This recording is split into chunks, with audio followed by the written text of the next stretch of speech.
मैं शांति। मेरी यह स्टोरी सुन आप भी हैरान हो जाएंगे।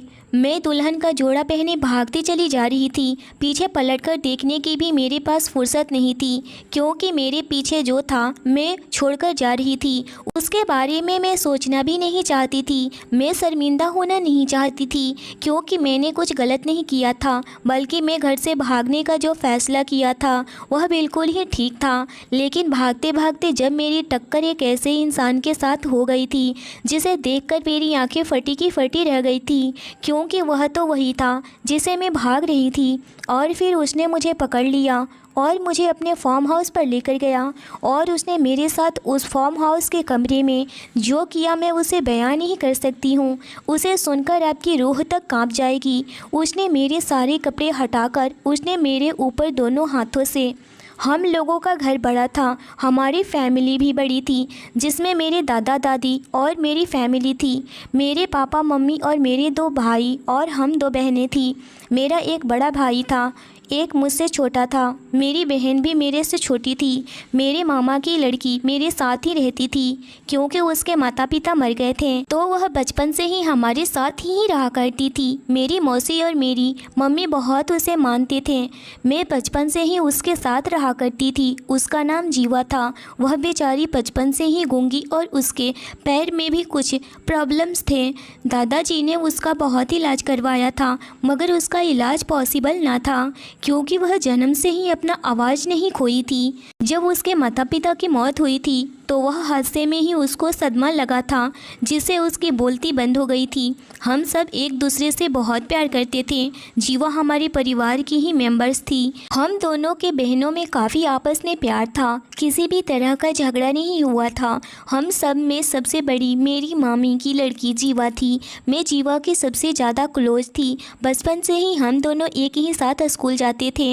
हम दोनों की उम्र में भी सिर्फ 1-2 साल का फ़र्क था। वह मुझे 1 साल बड़ी थी। बचपन से ही लेकर जवान होने तक हम दोनों ज़्यादा तो साथ ही रहते थे।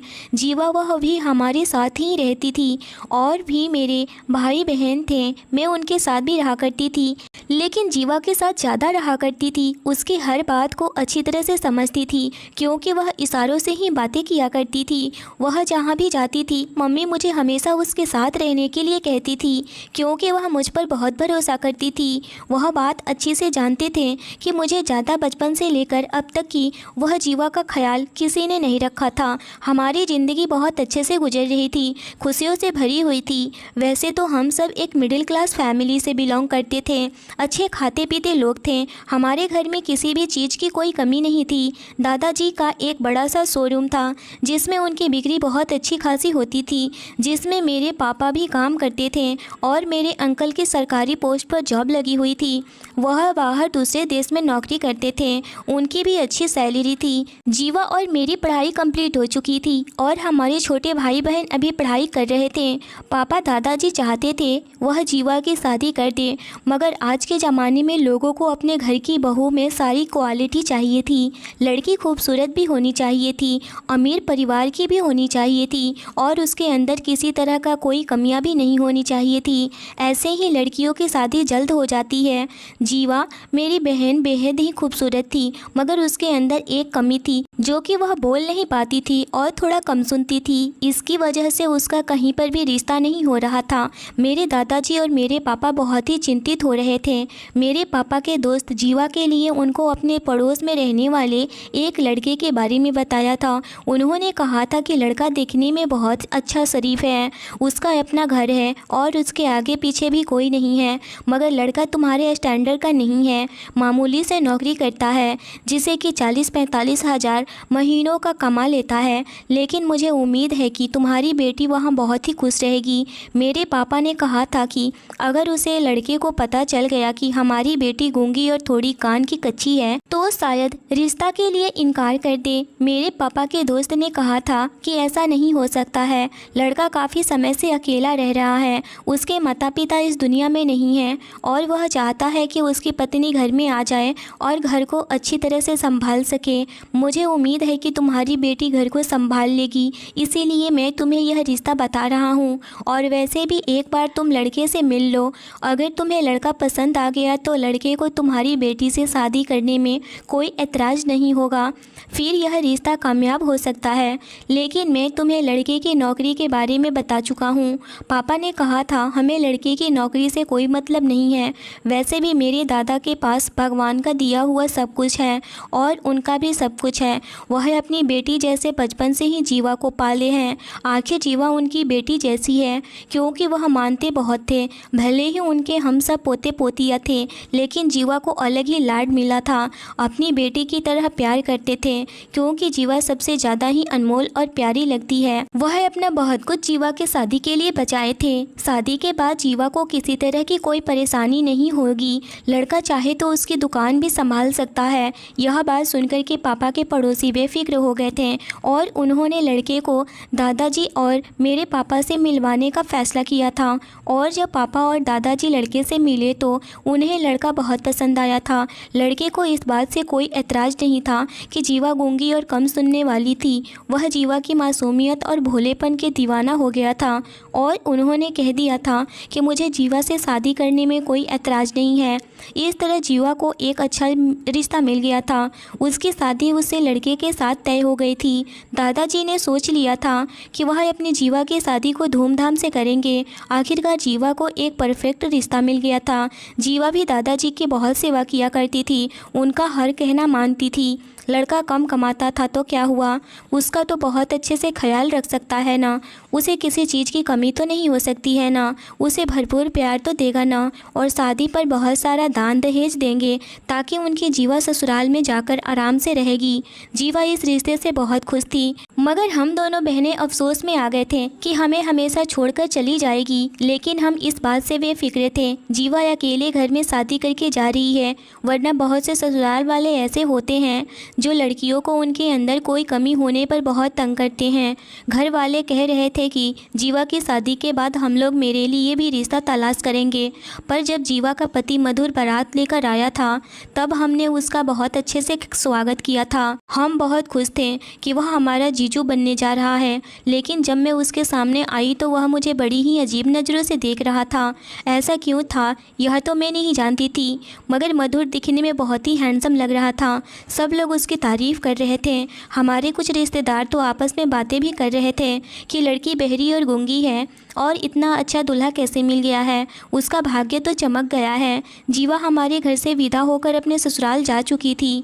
उसके जाने के बाद मेरा तो बिल्कुल भी घर में मन ही नहीं लग रहा था, क्योंकि वह बिल्कुल मेरे साथ मेरी फ्रेंड की तरह थी, जबकि मैं अपनी बहन टीना के साथ में बिल्कुल बहनों की तरह रिएक्ट करती ही नहीं थी। मैं उसके जाने के बाद बहुत अकेलापन महसूस करने लगी थी। दादी जी और मम्मी मुझसे कहती थी कि तुम घर गृहस्थी संभाल लो, ध्यान दो, तुम्हारी शादी करनी है। मगर मैं अभी आगे पढ़ना चाहती थी, इसीलिए मैंने पापा से कहा था कि वह मुझे दोबारा से एडमिशन दिलवा दे। लेकिन मम्मी पापा इस बात से बिल्कुल भी राजी नहीं थे। अब आगे पढ़ के तुम्हें क्या करना है, मैं बहुत बोर होने लगी थी। लेकिन एक अच्छी बात यह थी कि शादी के बाद ही जल्दी जल्दी जीजू जीवा को लेकर के हमारे घर आ जाते थे। उनका बिहेवियर बहुत अच्छा था। वह बहुत हंसी मजाक किया करते थे, जीवा से बहुत ही ज़्यादा प्यार किया करते थे।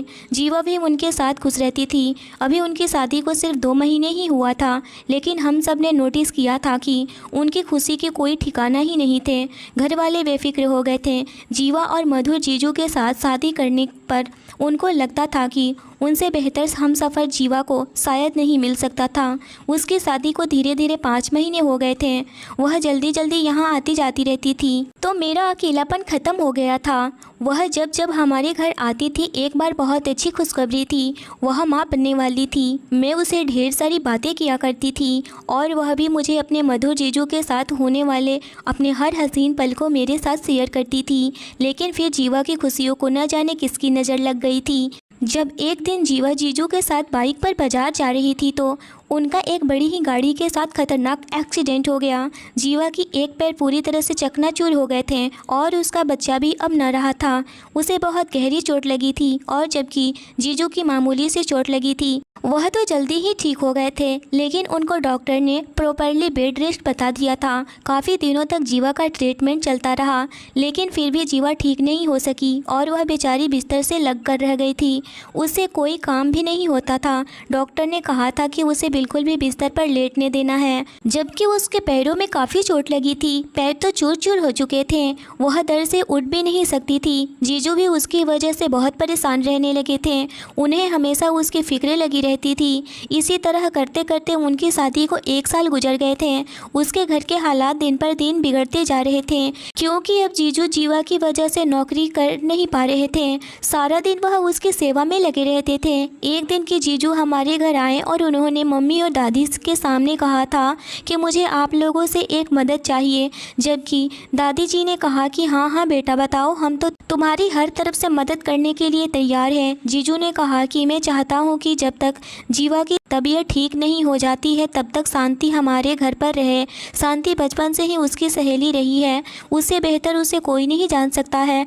आप लोग तो जानते ही हैं कि जीवा का एक्सीडेंट हुआ है, तभी से मैं कितना परेशान हूँ। फिर ऊपर से मुझे अपनी नौकरी छोड़कर उसका ख्याल भी रखना होता है और तबीयत ख़राब होने की वजह से वह बहुत ज़्यादा ही वीक हो गई है। कभी कभी उसे किसी चीज़ की ज़रूरत होती है, वह लेटे लेटे ही मुझसे मांगती है। इसीलिए मैं चाहता हूँ कि आप शांति को हमारे घर भेज दीजिए ताकि मुझे कुछ मदद मिल सके।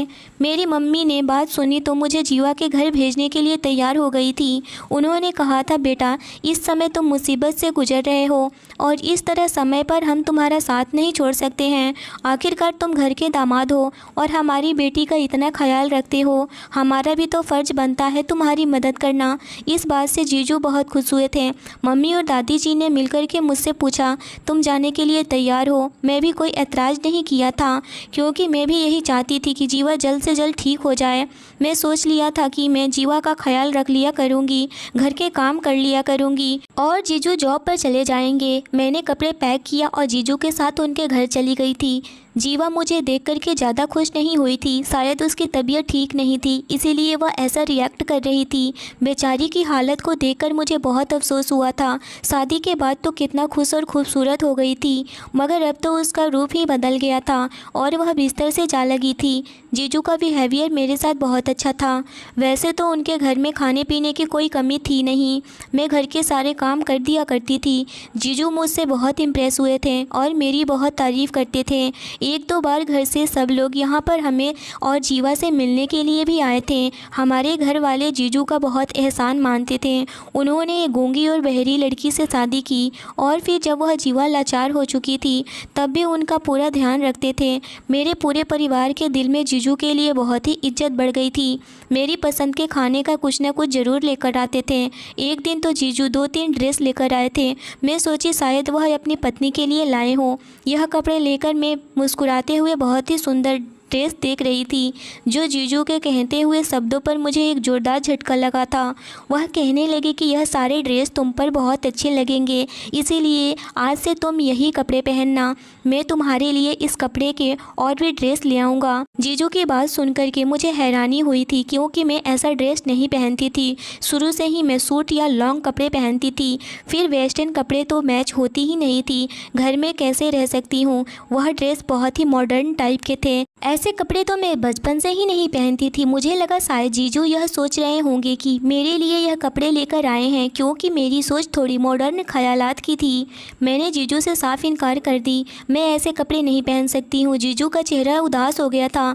मैं अपनी पत्नी के लिए ऐसे कपड़े लाना चाहता था, मगर वह तो ऐसा हालात है ही नहीं कि वह पहन सकती है। चलो कोई बात नहीं है, अगर तुम्हें यह कपड़े नहीं पहनने हैं तो मत पहनना, मगर तुम यह कपड़े किसी और को दे देना, मैं इसको वापस नहीं कर सकता। जीजू की बात सुन कर के मैं शर्मिंदा हो गई थी, इसीलिए मैंने वह कपड़े अपने पास रख लिए थे। 1-2 बार तो मैंने वह कपड़े पहन लिए थे, जिन्हें पहनते हुए देखकर जीजू मुझे बहुत खुश हुए थे। उन कपड़ों को पहनकर मैं बेहद खूबसूरत लगती थी और कहते थे कि ऐसे कपड़े पहनकर तुम बहुत ही अच्छी लगती हो, तुम ऐसे ही कपड़े पहना करो, तुम दिखने में बिल्कुल ही मॉडर्न लगती हो, इसीलिए तुम्हें कपड़े भी इसी तरह तरह के पहनना चाहिए, मगर तुम बहन जी टाइप के कपड़े में बिल्कुल भी अच्छी नहीं लगती हो। जीजू की बात सुनकर के मैं उनसे नज़रें मिलाने के काबिल नहीं रही थी। जीजू को अगर कोई भी चीज़ अच्छी लगती तो वह मेरे लिए लेकर आ जाते थे। वह काफ़ी सारा सामान अब तक मुझे लेकर दे चुके थे। कहते थे कि तुम हमारे घर में रहती हो तो तुम्हारी हर छोटी बड़ी ज़रूरत का ख्याल मुझे रखना होगा। मुझे कहते कि तुम्हें तो रानी बनकर के रहना चाहिए। मैं इस बारे में जीवा को बताती तो वह मुझे कुछ बेचैनी से नज़र आने लगती। जीजू जब भी जीवा के करीब आते तो जीवा की आंखें मुझे इशारा करने लगती। वह न जाने क्यों मुझे जीजू के साथ देखकर बड़ी ही अजीब अजीब हरकतें करती थी। ऐसा लगता था जैसे वह मुझे खबरदार करने की कोशिश कर रही हो, मगर मैं उसके ऐसे ही इशारे को समझ नहीं पा रही थी। मैं परेशान होकर उसे देखती थी लेकिन कुछ समझ नहीं पा रही थी। लेकिन मुझे ऐसा लगता था कि कुछ तो गड़बड़ है, लेकिन क्या गड़बड़ है ये समझ नहीं पा रही थी। जीजू सच में बहुत मेरा ख्याल रखा करते थे। मैं समझ नहीं पाती थी ऐसा क्यों कर रहे थे। मुझे लगा कि वह मुझे अपनी बहन समझकर मुझे ऐसा लाड प्यार कर रहे थे, लेकिन मुझे नहीं पता था कि उनके दो मुखौटे हैं, एक जो सामने दिख रहा था और एक इतना घटिया कि मैं उसे अभी तक जान नहीं पा रही थी। लेकिन मेरी जीवा सब कुछ समझ रही थी और यही सब मुझे समझाने की कोशिश कर रही थी। रात का दवा जीवा को जीजू ही दिया करते थे। दवा खिलाने के बाद जीवा सो जाया करती थी, लेकिन जीजू बहाने बहाने से हर रात को मेरे कमरे में आ जाया करते थे। कभी सर दर्द का बहाना लेकर तो कभी कुछ लेकर वह मेरे कमरे में हर रात आते थे। यह मुझे बहुत ही गुस्सा आता था। एक बार ऐसे ही रात को जीजू मेरे कमरे में आए और कहने लगे, मेरे सर में बहुत दर्द हो रहा है, तुम मेरे सर को तेल से मालिश कर दो। मैं जीजू की इस बात से बहुत ज़्यादा ही परेशान हो गई थी और मुझे गुस्सा भी आया था। मैं वहाँ से वॉशरूम में चली गई थी, लेकिन जब मैं वॉशरूम में गई तो जीजू मेरे पीछे पीछे आए और वहाँ कहने लगे कि क्या तुम मेरी बात सुनी नहीं या फिर तुम्हें वॉशरूम जाना था।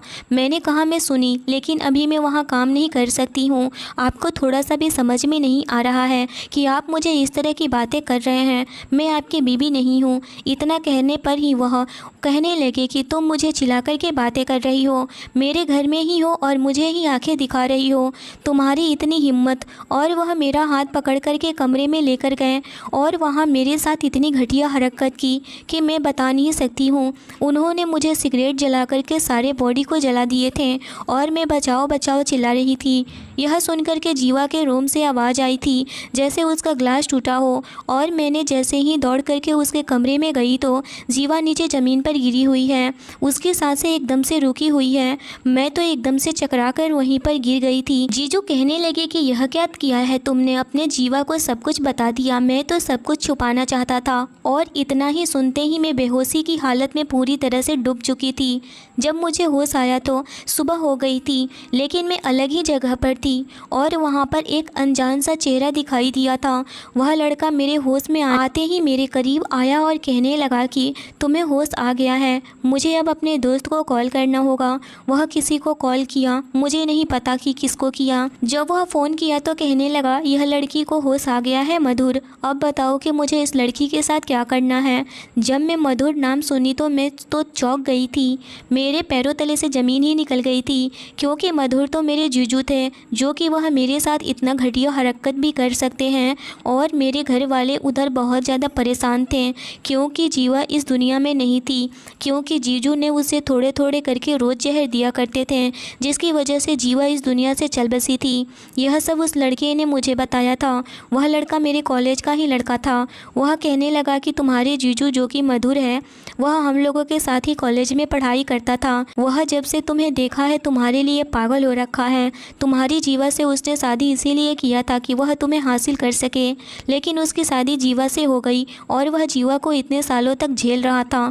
किसी तरह से वह तुम्हारे करीब आना चाहता था। वह बुरा इंसान नहीं है, बस वह तुम्हें पाना चाहता है। वह जीवा की अंतिम संस्कार हो गया तो मधुर मेरे पास आया, जहाँ पर उसने मुझे बंद कर रखा था, और आते ही एक घटिया मुस्कान के साथ मेरे हाथों को पकड़ लिया और कहने लगा कि शांति, तुमने बहुत गलत किया। मैंने कई बार तुम्हें प्रेम से समझाया, लेकिन तुमने मेरा प्रेम समझा ही नहीं।